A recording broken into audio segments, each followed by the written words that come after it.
Have you ever wondered if a capital campaign is right for your organization? Or been concerned about how to set up a capital campaign to be successful without alienating your major gift team? We've heard these and other questions from clients throughout the years, especially in our major gift work. That's why for today's podcast, I've invited a very special guest to join me to answer all your capital campaign questions and give you clear strategies for how to create collaboration between your capital campaign and major gift efforts. Welcome to the Nothing But Major Gifts podcast from Veritas Group, featuring Richard Perry and Jeff Schreifels. Twice a month, we bring you the latest and best thinking about major gift fundraising, so you can develop authentic relationships with your major donors. Here are your hosts, Richard and Jeff. Welcome to the podcast today. I'm Jeff Schreifels. Richard is off today, but I'm really excited to have a special guest with me. We regularly get questions about capital campaigns, and we've worked with a number of clients who've done those campaigns. The collaboration between major gifts and your capital campaign efforts is really crucial. And sometimes we've actually encountered some really sticky situations. And this is why I've invited Amy Eisenstein, CEO and co-founder of Capital Campaign Toolkit, because not only is she a veteran fundraising consultant and has been working in this nonprofit sector for well over 20 years, but she has this rich experience in both the major gifts and capital campaigns. Plus, she's just a really cool person. And so I'm really excited to have her on the podcast today. Welcome, Amy. Thank you so much for having me today, Jeff. I hope you could see me smiling through the microphone. I did. Yes. As we get this started with this conversation today, I would really love to have you share about the key differences, if there are any, between major gifts and capital campaigns, since a lot of times in the nonprofit sector, we really think of them as two distinctly separate fundraising functions. Yeah, that is such a good question. And maybe after our conversation today, people will think of them a little less like two distinctly separate fundraising functions. Let's Because hope so. In my experience, capital campaigns are really the epitome of major gift fundraising. I often refer to campaigns as opportunities to supercharge your major gift fundraising program or your efforts. Capital campaigns are such special opportunities. We call them at the Capital Campaign Toolkit once in a while campaigns, because organizations often do them only once every 10 years, sometimes every 20 years. And really, it's an opportunity for the fundraisers at an organization to have very specific, tangible requests, which we know donors love. And so there are specific projects that are going to help get the organization to the next level of service. And, it's really an opportunity for fundraisers to add zeros to a gift that they might normally be soliciting, because the project and the vision is so big and it's so exciting to donors that this is really a great opportunity for major gift fundraisers. That's really true. Why don't you get specifically, how do these capital campaigns actually enhance the overall major gift efforts? What have you seen in working with your clients? How does this work? Yeah. So, a campaign should be organization-wide, right? Everybody's focus and attention in the fundraising office should turn towards a capital campaign. Yeah. And so, that doesn't mean that the annual fund is left to suffer. And I want to make sure that listeners really understand that an annual fund should stay the same or even thrive during a capital campaign for a variety of reasons. Yeah. So it's not that the annual fund goes away or disappears. That continues, and we can talk about how that happens. But really, campaigns are opportunities for major gift officers to focus on big projects and point their donors to this huge vision that the organization's having that only comes along once in a while. So basically, the mechanics are you ask all donors to continue their annual support, whether it's a major gift or a recurring gift or whatever it is, and make a special one-time gift that's over and above their normal giving for the capital campaign effort. Does that make sense? It does make sense. And I guess the one thing that I'd want to add to that is, so we're all about, as you know, really trying to figure out what a donor's passions and interests are and how it relates to all the things that they're doing and matching that up, obviously. Yeah. And so sometimes we've heard from fundraisers, major gift fundraisers, who are starting to think about their organization is trying to go into a capital campaign. They're like, well, what if my donors aren't interested in the capital campaign?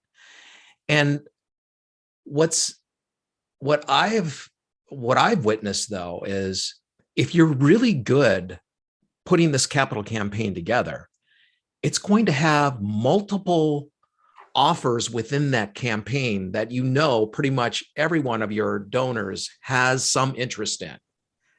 Because that's right. Yeah. Okay. Because go ahead. Sorry, go ahead. Well, it's one of the fears that we hear from major gift fundraisers is that, well, we got this capital campaign and they feel like it's this whole different thing. And they're like, I don't know if I want to introduce my donors to that because, I don't think it's going to fit what they are actually passionate about. And I usually say, well, gosh, any good capital campaign is going to incorporate all kinds of different things. It's not just about one thing that they're going to fund. That's right. Usually a campaign doesn't just focus on one specific thing. Often we'll see a building, but not always. Yeah. But a well-planned, well-thought-out capital campaign elevates the entire organization. So if the donor truly believes in the mission and the cause, then there've got to be aspects of the campaign that overlap with that donor's interests. And I think that is the opportunity and the challenge of a good fundraiser is to find where the donor's interests intersect and overlap with the campaign goals and efforts. The one thing that we don't want to see happen is for either a donor to give grudgingly, that's not good for the organization or the donor. And we don't want the organization changing to fit a donor's needs or interests. Sometimes you have to say to a donor, you know what, this really isn't the opportunity for you. Maybe there's an organization down the street that would better meet your needs. And, I know most fundraisers don't want to be giving away their donors, but the reality is that you don't want, it's bad for donors and it's bad for organizations for there to be a mismatch. And if there's just not an interest overlap, it's time to let that donor go and focus on someone who is excited about your campaign and your mission. Yeah. That's awesome advice. And it's true. We've seen that happen.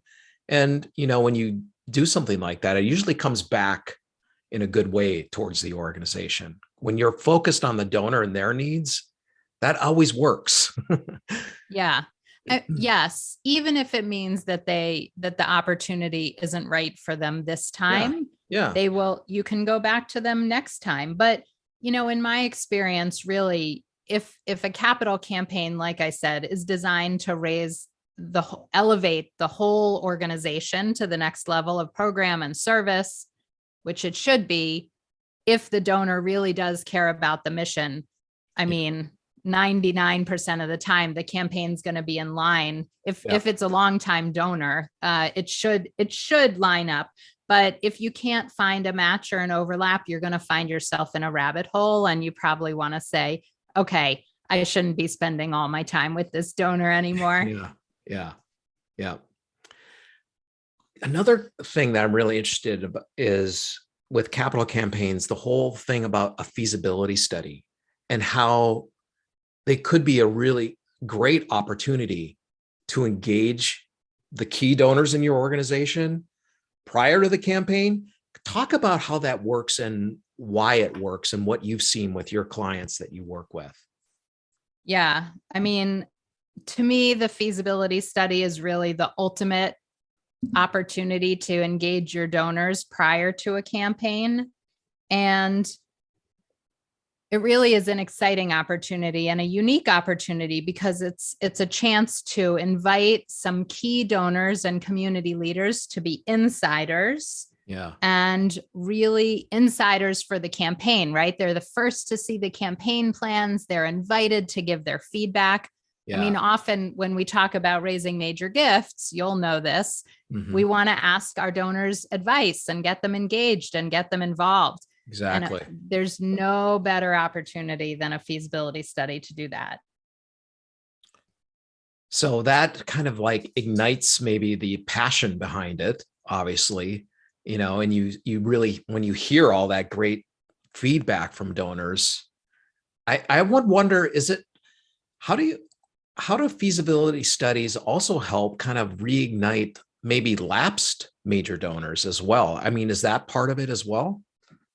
Yeah, I mean, I think, listen, well, during a feasibility study, there's an opportunity to interview and talk to a limited number of people in the community. Yeah. Mostly you're going to be focused on the people that you think have the potential and inclination to give the biggest gifts to the campaign. Right. That may include a small handful of lapsed donors. Yeah. And actually, I think it is an opportunity with certain lapsed donors to say, you know what, you were a supporter of this for a long time. We've got this big, new, exciting project. You know, we hope you'd be interested in learning more. So I think it is, you know, I just want to, before, I don't know if you're ready to move off feasibility studies, I do want to say one more thing about them. Okay. The traditional model of a feasibility study is that an organization would hire an outside campaign consultant to come talk to your donors. Right. You know, it's tried and true in many senses, but there are many flaws in terms of how it actually works and how it's executed. So at the Toolkit, we recommend an alternative model to that traditional feasibility study model where an outside consultant does the interview, because we believe so strongly that it's an opportunity for nonprofit leaders to be building relationships with their donors. Yeah. So we actually support organizations and guide the nonprofit leaders in interviewing their own donors, as we call it a guided feasibility study, because we guide the leaders through it. Sure. But, you know, if we're talking about it as an opportunity to engage with your key donors before you ask them for a gift, we want nonprofit leaders getting comfortable sitting down and talking with their donors. And it's just a different model, a different way of doing things. But however you decide to do it, it's critical that somebody talks to your donors before a campaign. I really love that approach versus the outsider coming in, because you're right. And we often run up against this with the organizations that we work with, where the leader is not so comfortable necessarily with fundraising. And you know, I can see working with that leader during and being present during these feasibility study interviews with donors, it could really help them see the power of fundraising and help them get comfortable with it, because in the end, they're probably going to need to make some pretty big asks. And if they're not comfortable, that's difficult to do.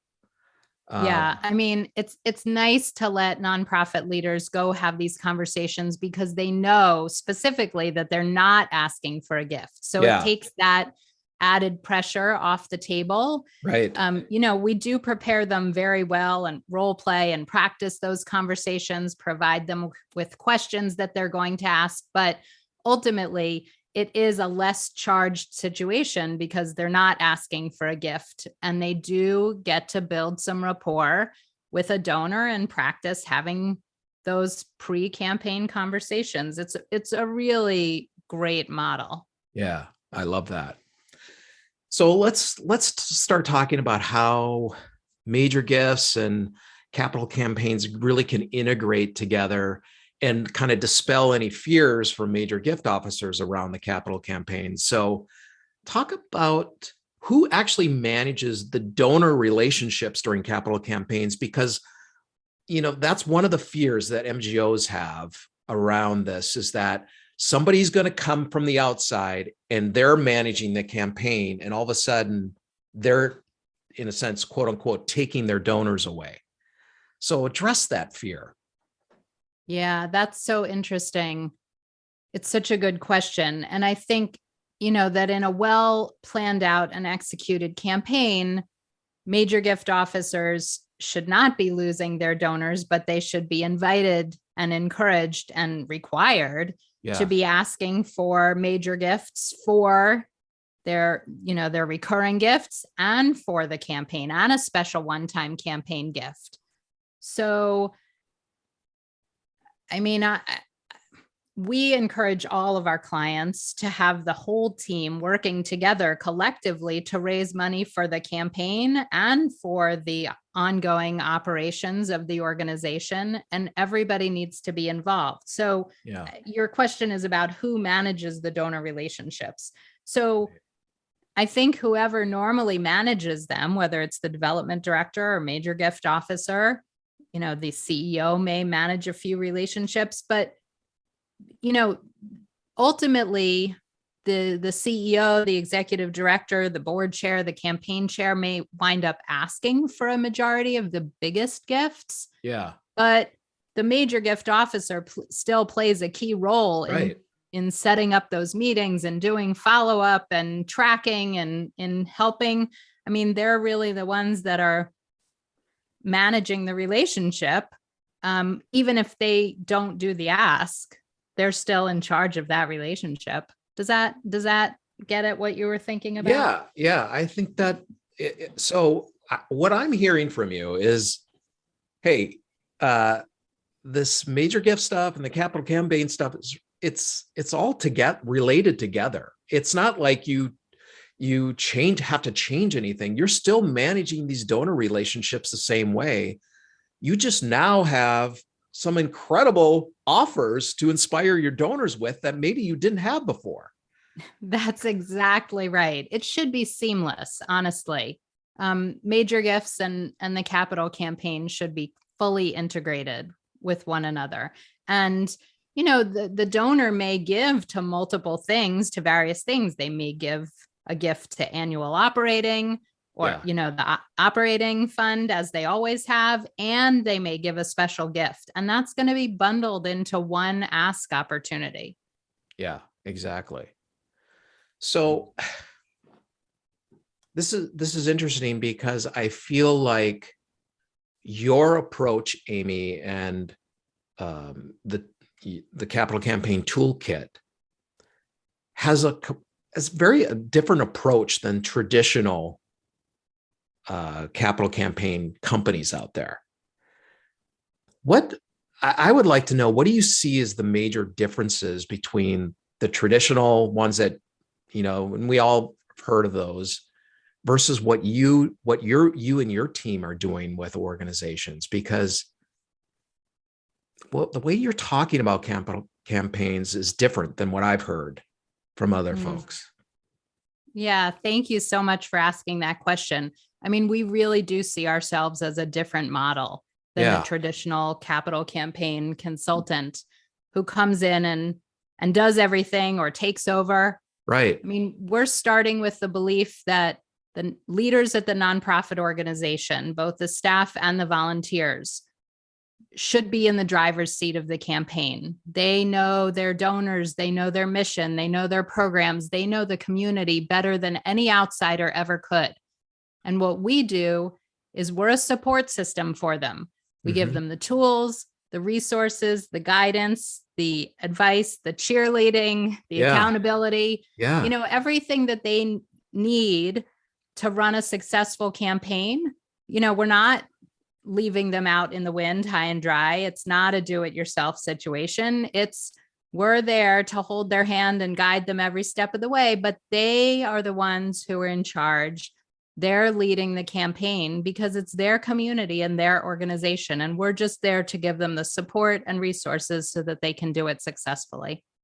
I love that. I love that. And it's, it feels, I'm just thinking about, as a major gift officer or a director of major gifts in an organization, that feels much better, because it's like, we want to be part of this, the staff is saying, the major gift staff. And oftentimes when we've been a part of previous capital campaigns, it feels like we're left out, or we're not as important to the whole process. Other people have come in, they hire some other people that, to work on that campaign. And we're out here, well, you guys just get that annual gift, and, we'll leave it to us to do this. And so that's such a strange approach and philosophy to me, because the major gift officers are the ones with the relationships with the donors. Exactly. And,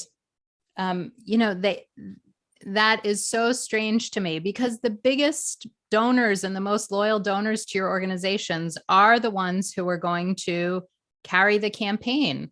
Exactly. And the fundraising team is critical to that operation. We've just talked to so many folks from the organizations that we've worked with now and in the past that really have been alienated out of, because when they bring in this capital campaign. And that's why listening to how you approach this is so refreshing, because it's the opposite. You're using the people that know their donors, know their community the best to run this campaign. And I just really appreciate how you approach this versus some of the more traditional capital campaign companies that are out there. What I would like to ask you, though, when you go into this, is there ever a time where you look at the staff that's already working with major donors and say, hey, you actually need to hire someone, and then they're saying, hey, we can't afford to hire people? How do you deal with that when you're kind of evaluating the staffing of the organization around a capital campaign? Yeah, so one of our recommendations is often to staff up during a campaign. And, we want the most senior people, the most experienced people, the people with the longest relationships to be the people asking for major gifts at most organizations. And so often we will actually recommend that they bring in not more major gift officers necessarily, but more junior people. Maybe they need another administrative person. Maybe they need a development associate. Maybe they need a database manager. There's a lot of work that goes into a campaign, and we want to free up the people at the top of the organization to build those relationships and to go out and do the asking. So, but you started to talk about how organizations don't want to staff up.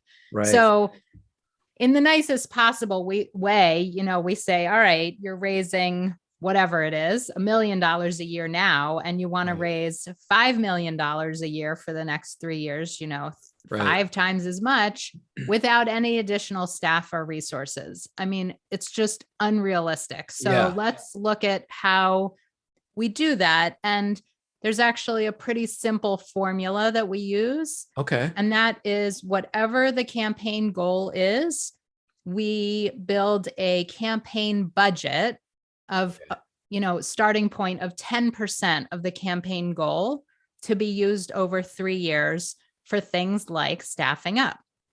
So it's not part of the operating budget. It's not part of the annual budget. Right. It's not part of the regular organizational budget. It's a separate campaign budget.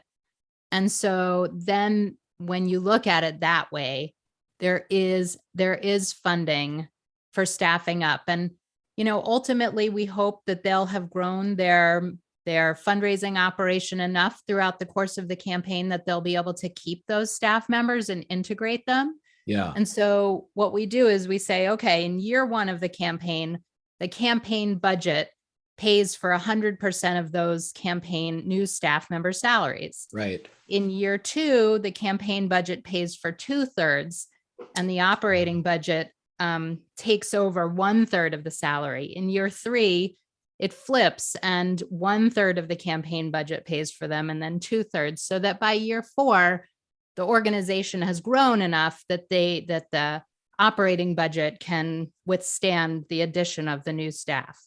Got it. I love that, because I was going to ask, okay, when the campaign is over and you have these staff, how do you absorb the staff, or do you let them go? But it sounds like in this approach, you have a whole plan because everything's going to rise up together, and the donors are going, you have enough donors, you're able then to fund there's the staffing from there on. So I love Ideally, that. I mean, that is what should happen, because a campaign, you build the fundraising infrastructure. You may get new donor systems. You may, your branding may get enhanced, your publicity and your public awareness. So you do attract new donors. So hopefully at the end of the campaign, you can absorb those new staff members because you have a higher functioning development office. Yeah. Awesome stuff. Well, I just want to thank you so much for this insight and the tips that are going to help people develop their skills in this area. Well, but before we wrap up the conversation, I want to make sure that our audience knows how they can connect with you and learn more about your services. Thank you. I appreciate that. So they can just visit our website, capitalcampaigntoolkit.com. And right on the homepage, there is a free downloadable that gives them a step-by-step guide to a capital campaign. It's a great resource, but we do have lots and lots of free resources on the Capital Campaign Toolkit website. That's probably the best place for them to start. Awesome. Good. Well, thank you so much. And I hope everyone goes out and checks out the Capital Campaign Toolkit and explore all of Amy's resources. Thank you for listening today, and we'll see you next time. Thank you for joining us for the Nothing But Major Gifts podcast from Veritas Group.